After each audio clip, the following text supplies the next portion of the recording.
lang po natin ulit ang usapan sapagkat alam mo ninyo ay tila nililihis yung usapan tungkol dito sa expose ni Congressman Sid Ungab at inilahad po ni Pangulong Duterte noong nakaraang Sabado. Ngayon no ay ilang araw na mainit at dapat lang naman na maging painit ng painit ang usapin dito sa Blancong Bicameral Conference Committee Report na siya pong naging pundasyon ng ating budget for 2025.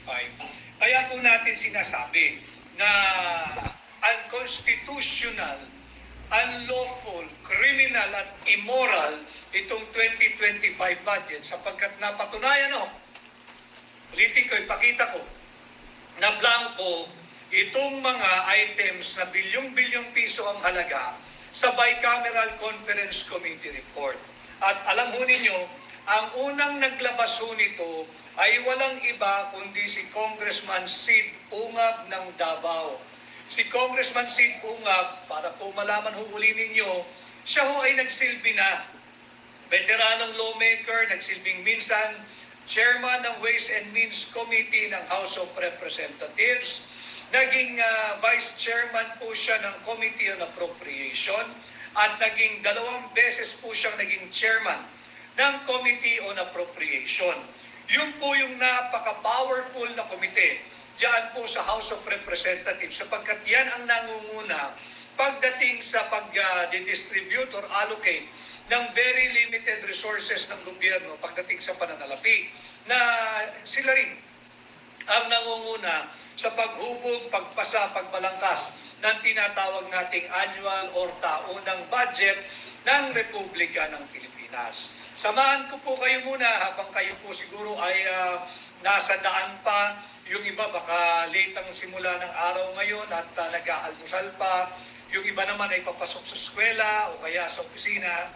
Samahan ko po muna kayo upang ituwid natin at ibalik sa sentro itong usapin ng unconstitutional, immoral, unlawful, and unconscionable 2025 national budget. Kaya Sir Faye, Bicam attorney, hindi ka ang may blanco as what you have said. Tama, wala naman pong nagsabi na blanco yung GAA. Wala pong nagsabing blanco ang GAA. Ang nagsabi pong hindi blanco ang GAA, ang Malacanang. At salamat sa Malacanang. Inamin nila na hindi blanco ang GAA because that gives rise to an even more serious question. Sino nagpuno o nag-fill up ng mga blanco dito sa Bicameral Conference Committee Report? Sino? Bawal po kasi yun. Mahalagang pag-usapan natin, sino? Bakit hindi blanco yung pinirmahan ni Bongbong Marcos na GAA? Samantalang sa final committee report ng Bicameral Conference Committee, panay blanco po ito. Panay blanco po ito. Ito po yung pundasyon ng ating taunang budget. Ito po pagka rinatipikahan, once ratified, certified, and signed by the members. Ayan po, nakapirma ho lahat eh. This is a public document. Hindi natin pwedeng sabihin we are violating anything here. Pera lang naman ng Republika ng Pilipinas ang linalaman po nito. Bilyong-bilyong piso. Pirmado ho eh. Ayan po, pirmado. So this is the final Bicameral Conference Committee report. Ito po yung nagiging basis ng General Appropriations Bill. GAB po GAB. Iba yung GAB, iba yung GAA. Pag ito po yung pinirmahan na, this will be reduced in its final form. Ang tawag po doon yung General Appropriations Bill. At yun po ay isusumiti na sa tanggapan ng Pangulo. At yun, whether pirmahan niya o hindi, pag pinirmahan po, doon lamang nagiging GAA, yung General Appropriations Act. Labanan po natin ang fake news. Yan ang sabi ng Malacanang. Tulungan natin. Labanan ang fake news. Tulungan natin ang Malacanang. Tama naman ang Malacanang na labanan ng fake news. Talagang tulungan po natin sila. Wala pong nagsasabing blanco ang GAA. Para malinaw, tama ho, ang Malacanang, wala pong blanco ang GAA. Pero mali ho ang Malacanang, kaya linalabanan natin ang fake news dahil ang sinabi po, ang inilahad ni Congressman Sid Ungab at ipinakita ni Pangulong Rodrigo Roa Duterte, hindi ang GAA, kung hindi ang Bicameral Conference Committee report. Magkaiba po yun. Labanan natin ang fake news. Tulungan natin ang Malacanang labanan ng fake news. Walang nagsabing blanco ang GAA. At dahil hindi blanco ang GAA, doon tayo ngayon nagkakaproblema. Sino ang nagpuno ng mga patlang na ito? Sino ang naglagay ng mga amount o halaga sa mga blankong amount na ito na bilyong-bilyong piso? Mahalaga po nating malaman sapagkat pag ito po'y napirmahan na, tapos na po ito, certified, ratified, and signed by the members of the Bicameral Conference Committee, ito na po yung magiging GAB, yung General Appropriations Bill. Kung merong gumalaw nito, may naglagay na mga amount sa blankong ito yung sinasabi ng Malacanang na malicious. Ito yung sinasabi ng Malacanang na criminal. Pagka po ito'y pinuno ng kung sino man, that is a criminal act. Why? I will bring you back again to Article 6 of Section 24 ng ating saligang batas. Lahat, appropriation, yung ating taunang budget, shall emanate exclusively sa House of Representatives. Ibig sabihin, tanging ang House of Representatives o mababang kamara ang pwedeng magpamula ng ating taunang budget. Tapos na ho eh. Ibig sabihin, lumabas na siya sa legislative mill. Ibig sabihin, lumabas na siya sa legislative process. Pag lumabas na sa legislative process, hindi mo na pwedeng galawin ito. Kahit presidente ka pa ng Republika ng Pilipinas. Bakit? Wala kang otoridad. Tanging ang mga miyembro ng mababang kapulungan lamang ang pinahihintulutan at binibigyang kapangyarihan ng ating saligang batas na bumalangkas at magmula ang ating taunang budget. Pag ito ho ay blanco at may naglagay ng halaga na bilyong-bilyong piso, may pananagutan na agad ang Executive Department. At kung ang GAA na sinasabi ng Malacanang na walang blanco, sino ang nagpuno ng mga blankong ito? Yan ang usapin. Hindi yung pinakakalat na fake news na yung GAA daw ang ipinakita ni Pangulong Duterte. Wala hong kopya ng GAA si Pangulong Duterte. Wala po siyang ipinakitang GAA. Naroroon po ako nung kami magkakasama. Binalangkas po namin ang legalidad nito.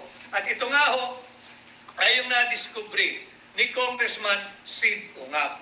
Marami pong mga mambabatas na lumalabas ngayon dyan sa mababang kapulungan at tila nagpapabida-bida na sinasabi nila na talaga raw mali ito. Salamat for validating itong aming pinakita. Yung kopya daw na hawak ng mambabatas na yan, pareho nung pinapakita natin. Maraming salamat at for affirming and validating the authenticity of the document that we have presented to the Filipino people. But ang tanong, akala ko ba miyembro ka ng Makabayan Black? Bakit hindi mo pinuna ito? Bakit inantay mo pa ang isang magiting at maisog na Sid Ungab at Pangulong Duterte na maglabas nito? Ngayon, nagsasalita ka na akala mo hindi mo nabasa itong taunang General Appropriations Bill. At kung hindi mo nakita ito, ibig sabihin hindi mo binasa yung taunang budget na pinapasa ninyo. At pag hindi mo binasa, hindi mo ginagawa ang trabaho mo bilang mangbabatas. Yan ang katotohanan. Kay balitang Hopya Mani Popcorn, may 3 senators nag-deny. Di daw nila napansin na may blanks. Hindi po depensa na hindi mo napansin na may blanco. That is criminal negligence. Hindi dahilan na hindi mo nakita yung napakaraming blanco sa napakahalaga piece of legislation that you pass year in, year out. Taon-taon kayong nagpapasa ng budget. Hindi dahilan, hindi depensa, hindi makatarungan diyan sa Senado at sa mababang kapulungan na sabihin lamang ninyo sa aming mamamayang Pilipino na hindi ninyo nakita ng punong-puno, hitik na hitik sa blanco na nagkakalaga ng bilyong-bilyong pisong, daang bilyong piso actually, daang bilyong pisong halaga ng public money. Again, as I have said the other day during my direct communication with all of you, this is a clear abandonment of a sacred constitutional duty to safeguard every centavo belonging to the Filipino people. Kung hindi ninyo nakikita yung daang bilyong halagang piso, lalong nagdududa ang sambayan ng Pilipino. Bakit kayo biglang nabulag at hindi ninyo nakita itong napakaraming blanco? Hindi na ho natin pag-usapan yung mismong GAA, makapal po yun eh. Ito na lamang, itong Bicameral Conference Committee report. Iilang pahina na lang ito. Hindi nyo pa binasa, pinirmahan pa ninyo. So ito dapat ang pinag-uusapan natin. Hindi ho depensa na hindi napansin. That is criminal negligence. Hindi natin pwedeng iwasan yan. At ang mahigit na malaking balita po rito, tinutulungan lang ho natin. Ako, si Pangulong Duterte, si Congressman Sid Ungab, tinutulungan lang ho natin ang Malacanang na magising na kayo po ay pinagluloko ng inyong mga karancho diyan sa House of Representatives at dito sa Senado na miyembro ng Bicameral Conference Committee. Subalit, iba ho ang inyong naging reaksyon. Agaran ninyong sinabing fake news, criminal at malicious at walang blanco sa GAA. Wala hong nagsabi na blanco ang GAA. Ang blanco po itong Bicameral Conference Committee report. At marami na roong nakapagsabi na ito'y blanco. Nandyan nga ho yung miyembro ng Makabayan Black na hindi rin ho nagbabasa ng taunang GAB o yung General Appropriations Bill na nauuwi sa General Appropriations Act pag pinirmahan ng Pangulo. Ngayon, nagsasalita ho na akala mo siya naglabas nito. Si Congressman Sid Ungab ho ang ating dapat pasalamatan. At si Pangulong Duterte na maisog nagpahayag ng kanyang pagtutol dito sa unconstitutional, unlawful, immoral na Bicameral Conference Committee report na naging na pundasyon o basihan ng ating taunang budget. Alam mo ninyo, natutuwa ho ako na nasusubaybayan ko yung mga mainstream media at yung ibang vloggers na ito po'y sincerely natutuwa ako dahil katuwang po natin sila sa pagtataas o ng antas ng diskurso ng mga usaping panlipunan. Napapag-usapan na po natin ngayon ang budget. Everybody now seems to be interested doon sa budget process. Tama po yan mga kababayan. Dapat tayong makialam, dapat alam natin paano ba linilimbag itong ating taunang budget. Huwag po natin ipagkatiwala sa mambabatas. Nakita naman natin ano ginagawa. Panay blanco. Daang bilyong pisong halaga ng ating pera blanco. Kaya tama po yun, ang budget to ay nagsisimula doon sa panukala ng Executive Department. Sa tanggapan ng Pangulo, nagbibigay po sila ng budget message, nandun po yung National Expenditure Program, at kalakip po noon yung budget expenditure and sources of funds. Importante po yun. Dahil hihingi ka ng budget sa Kongreso, kinakailangan may mga attachment na ito yung available funds, dito tayo kukuha, ito yung projected revenue, ito yung actual na nakolekta. At pag napunta na po sa Kongreso, diyan na po gagamitin ng Kongreso yung kanilang power of the purse, kung tawagin, Article 6, Section 24, na tanging sa kanila lamang magmumula ang lahat ng appropriations bill. Yan po ang ginawa nila. At pagkatapos po dyan, susumiti po nila ito sa Senado. Yung Senado naman ay babalangkasin din yung sinumiti ng kanilang counterpart sa mababang kapulungan. Pag natapos na po dyan, normal naman na nagkakaroon ng konting discrepancy sa figure o dun sa mga items, sa nakalista, kaya po nagkaroon ng Bicameral Conference Committee. But the Bicameral Conference Committee is not and never part of the budget process. Hindi po sila kasali, wala po silang kapangyarihan. Doon unang-una, nagkaroon ng issue ng constitutionality at naging unconstitutional itong 2025 budget. Bakit? Hinhijack po ng Bicameral Conference Committee yung panukala ng executive. Kinuha nila, they have recasted the entire budget proposal at naglabas sila ng kanilang sariling bersyon. Hindi po sila yung Article 6, Section 24 ng ating saligang batas. Ang sinasabi po ng Article 6, Section 24 ay yung mababang kapulungan, yung mga kongresista. Bakit? Because the assumption and the presumption of the Constitution, the lower house is more representative of the people. Kasi by the district sila, hindi ba? Elected sila by the district. So ang assumption dyan, mas nalalaman nila ano ba yung pangangailangan ng pangunahin ng sambayan ng Pilipino at diretso sila nakikipag-usap sa kanilang mga constituent. Yun po yung magandang assumption ng ating saligang batas. Pero sa katotohanan, hindi po nangyayari yun. Sapagkat hindi naman nakikipag-usap ang karamihan dyan sa mga elitistang kongresista sa kanilang distrito. They are just relying doon sa kanilang kwentuhan siguro dyan sa plenaryo pag sila-sila na lang magkakasama. At pagkatapos po niyan, pag na-reconcile na sana yung mga conflicting figures at mga item na nakalista sa binalangkas na proposed budget, uupo po yung Bicameral Conference Committee. Pero wala po silang kapangyarihang baguhin ang mga amount, ang mga nakalagay na dapat ponduhan o lagyan ng allocation o lagyan ng appropriation. Sapagkat wala pong kapangyarihan, hindi po kasali ang Bicameral Conference Committee diyan sa ating lawful budget cycle or budget process. Pag natapos po iyan, pipirmahan po nila itong tinatawag na Final Bicameral Conference Committee Report. Pipirmahan ito. Bakit? Sapagkat ito na po yung magiging basihan. Wala nang iba pa. Ito ang magiging basihan at pundasyon. Wala nang iba pa. Uulitin ko ha. Walang ibang pwedeng maging basihan o pundasyon ang ating taunang budget bago ito mauwi doon sa tinatawag na enrolled bill o yung General Appropriations Bill kung hindi itong Bicameral Conference Committee Final Ratified and Signed Report. Ito na po yun. Dito nagka-problema. Panay blanco. Hindi po ang GAA. Tinutuwid lang natin dahil sabi ng Malacanang, labanan ng fake news ni Numan. Pati fake news nila. Wala pong sinasabing GAA ang blanco. Ang problema ay yung Bicameral Conference Committee. So wala pong pagsisinungaling si Pangulong Duterte sapagkat never niyang binanggit na blanco ang GAA.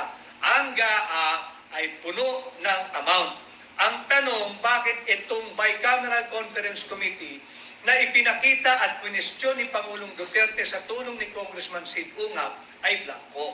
So ito ho ang basihan ng ating General Appropriations Bill. Kay Ms. Bebang, para malis ang issue sa GAA, attorney, nag-hearing na naman uli ang TUAD Committee. Huwag niyo pong pansinin nyo, mas malaki po ito. Huwag niyo pong pansinin yun. Eto, dito natin sila singilin for transparency and accountability. Ang sinasabi po, ang in-expose ni Congressman Sid Ungab ay ang mga blanco dito sa Bicameral Conference Committee Final Certified and Ratified and Signed Report. Doon na po tayo nagka-problema. So, malinaw na ho ha, ang sinasabing blanco ay yung Bicameral Conference Committee Report, never GAA. Wala pong nagbanggit ng GAA. Ang nagbanggit po ng GAA ay ang tanggapan ng Pangulo. Salamat, binanggit nila na walang blanco o walang patlang ang GAA sapagkat it only give rise to an even more serious question. Sino ang dapat managot at naglagay ng mga figura o figures or numero o halaga sa mga blankong ito? Definitely meron blanco Dahil hindi po pwedeng blanco ito dahil tatanungin natin sila, paano ninyo nasara yung budget at umabot kayo sa halagang 6.32 trillion pesos? Paano ninyo naabot yung 6.32 trillion pesos total budget for 2025 ng panay blanco ang mga naglalakihan bilyon-bilyong piso, daang bilyong pisong halaga na sadyang iniwan ninyong blanco? Pakisagot. Yan ang dapat sagutin. Whether ng Kongreso or ng Office of the President. Sino nang nagpuno niyaan? Kay third floor studio official.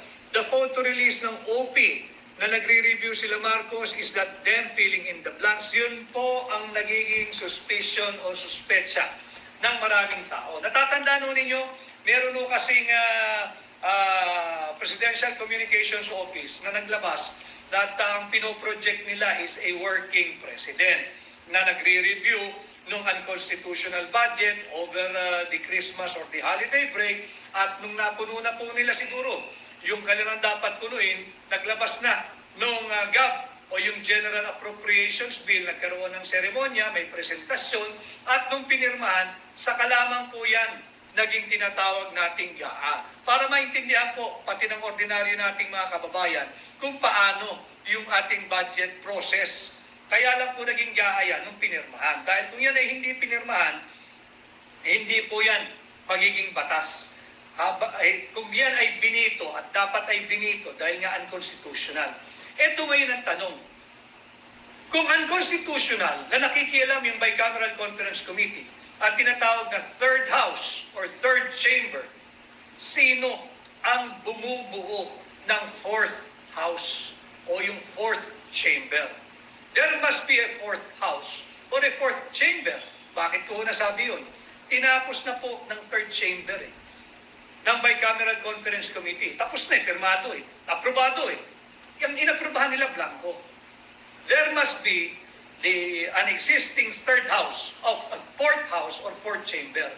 Sino-sino yung bumubuo ng fourth house or fourth chamber na nag-fill up ng mga blanco, na bumuo ng ating taunang budget, na naglagay ng daan-daang bilyong pisong halaga rito para kayo umabot sa total of 6.32 trillion pesos na budget for 2025.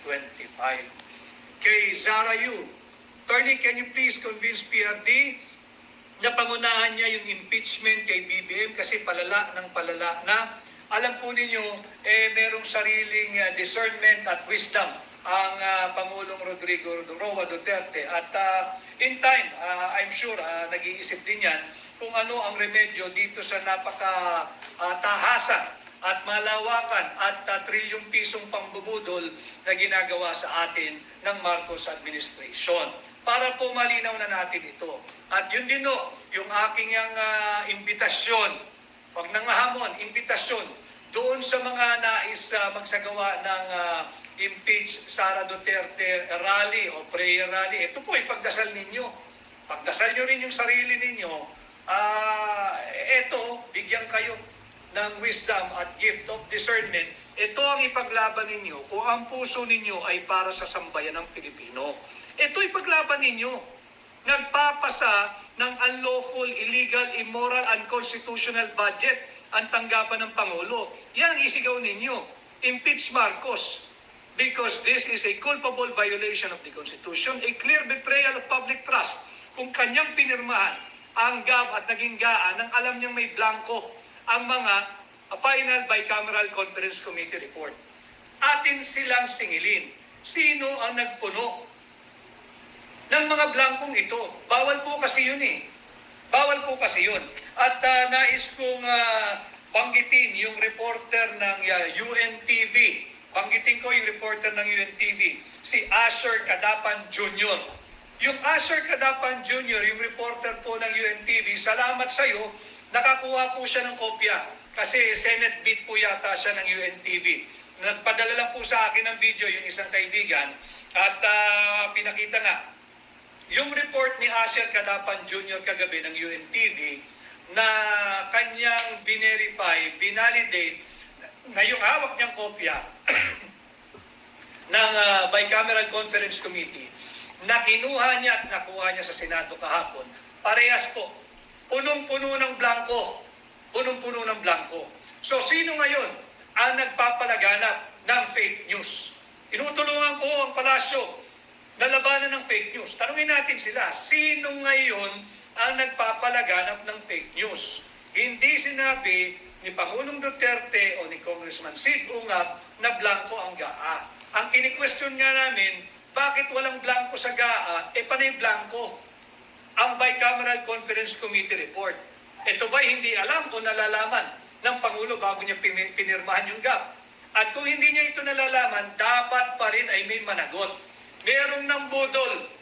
O kung alam niya po ito, pare-pareho tayong patuloy na binubudol. Yun po yung ating hinihingi sa hakbang ng maisog. Yung transparency and accountability. We all have to be transparent. Ang nakalimutan ho kasi nila, tama po si Pangulong Duterte. Sa gobyerno po, napakaraming kopya ng papel. Napakaraming kopya ng papel. At hindi mo basta-basta mabubutol ang sambayan ng Pilipino, naglabasan. At ang immediate reaction, wala daw pong blanco sa GAA. Salamat! Salamat at kinumpirma ninyo na walang blanco sa GAA. Amin kayo ngayong sinisingil. Paano ninyo nabuo at walang blanco ang GAA? Panay blanco. Itong basihan o pundasyon ng ating General Appropriations Bill na siyang pinirmahan ng tanggapan ng Pangulo, kaya ito naging GAA. Para po doon sa mga hindi nakakaunawang vloggers, wala naman nung masamang magtanong at mag-aral paminsan-minsan. Nag-google naman po siguro lahat yan kung kulang ang ating pangunawa doon sa tinatawag nating budget cycle or budget process. Unawain niyo muna. Iba po yung GAA. Yung GAA po, batas na po yun eh. Bigyan ko pa kayo ng isang halimbawa. Kunyari po ay merong nagpasa ng isang batas kriminal at ang kaparusahan ay pagkakakulong ng isang buwan, imprisonment of not less than 1 month to blank. Pwede ho bang maging batas yun? Iiwan mo doon sa husgado kung hanggang kailan pwedeng makulong. Yung mahahatulan sa bagong batas kriminal na yan, ganyan po ang implikasyon nitong 2025 GAA. Kaya Nico Fuentes, lumilitaw na mas prudent. Hindi po mas prudent si Pangulong Duterte. Siya po'y talagang prudent. Very, very prudent. At hindi natin maikumpara sa kasalukuyang namumuno ngayon sa Malacanang. Hindi po totoo that they are very prudent in planning, programming, budgeting, and spending our very, very limited fiscal resources. Ito ba'y prudent? Ito ba'y pagiging masinop, maingat, at pagrespeto sa pera ng sambayan ng Pilipino? Dapat merong managot. Pag-usapan natin ito. At ang dapat po kasi nagpapaliwanag nito ay yung mga miyembro ng komiting ito. At sinasabi narinig ko yung paliwanag ng isang senador. Basta nakita daw po niya, pinirmahan niya, at binilinan niya yung staff niya na tingnan, baka may mga blanco pa. Kahit po yun, hindi mo pwedeng gawin. Ang trabaho ng senador pagdating sa budget, hindi mo pwedeng i-delegate sa staff mo. Hindi mo pwedeng sabihin sa staff mo, ikaw na magpuno. Kung may blanco dyan, bahala ka na. Basta't napirmahan ko na yan, magpapakasyon na muna ako. Meron ho kasi isang senador na nagsasabi, tinitingnan naman daw ng mga staff niya yan. Hindi trabaho ng staff mo ito. Malinaw din po rito Nakasulat po dito, may omnibus motion po sila. Dito nakalagay. Itong bahaging ito. Ang nakalagay po dito, na yung technical staff ng House Committee on Appropriation and the Senate Committee on Finance are authorized. Binibigyan ho nila ng kapangyarihan na to correct typographical, grammatical, or printing errors. Tatlong bagay lamang yan. Typographical, grammatical, or printing error. Typographical, nagkamali po siguro ng spelling. Yung grammatical, mali po yung grammar. At saka yung printing error. Yun lamang mo yun. Kung pangit ang pagka-print, i-correct ninyo, i-print ninyo ng maganda. Pero wala pong otoridad ang mga staff ng mambabatas, senador, na punuan po ito. Again, that is an abandonment of a sacred constitutional duty na hiningi ninyo sa amin nung nanghiram kayo ng mandato na maging senador, na inyong babantayan ang kaban ng bansa at poprotektahan ang pera naming mga Pilipino. Hindi mo pwedeng ibigay yan sa staff mo. Di magpalit na lang kayo, yung staff mo na lang ang senador, ikaw na lang ang staff niya. Kasi ayaw mo namang gawin yung trabaho mo. Yan na ho ang implikasyon ng mga sinasabi nila. So, yung mga